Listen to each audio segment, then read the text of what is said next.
Welcome back, crafty friends. It's Alicia of the Call Me Crafty Al YouTube channel, and it is July 8th, which means I will be creating card 8 in my Card a Day in July series.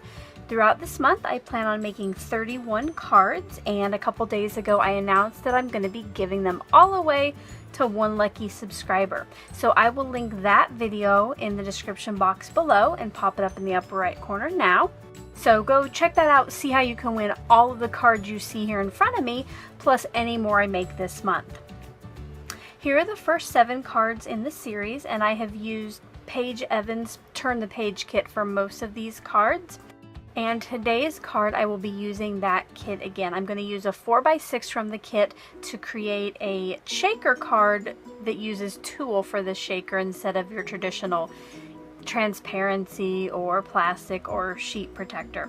I have made one of these once before. I think it was for an Oso inspired collaboration video, so I'll see if I can find that and link it below for you if you want to check it out. But let's go ahead and get started. Here's a look at some of the products I will be using in today's video. I got out my white roll of tulle, I got out my Spellbinders nesting circle dies, the Project Life kit from Paige Evans, and I got out a couple things of sequins. They are the same color, they're kind of like a gold glitter, but they're just in 2 different sizes.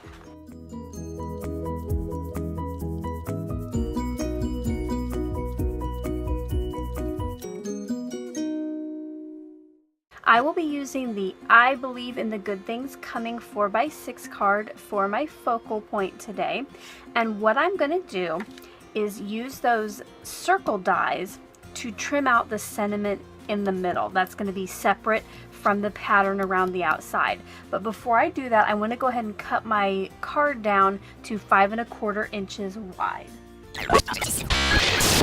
I interrupt this regularly scheduled process video to let you know that everything went wrong with this card today, and unfortunately I do not have a process video for you. Now the secret word of the day for card number 8 is going to be glitches. So here's the finished card. I cut the circle sentiment out of the 4x6 card and only wrap the tulle around the circle. So what I did was I put a layer of adhesive on the back of the sentiment circle, put it face down on top of the tulle, which already had the sequins on it. Then, because I had that adhesive on the back already, I just folded my tulle around it. I used another circle of the same size with adhesive on it to kind of sandwich that together, hoping to keep the tulle adhered where it should be in there. And I popped the pattern paper up on the card with foam tape, and that just helps it stay above the tulle element and covers up, you know, some of the edges of the tulle weren't perfectly tucked in, so that helps cover some of that up. But I'm just gonna call it a day on this card. I'll bet you understand. As always, I appreciate a thumbs up. New subscribers always welcome, and thank you to all of you who are keeping watching my videos even when I do stuff like this.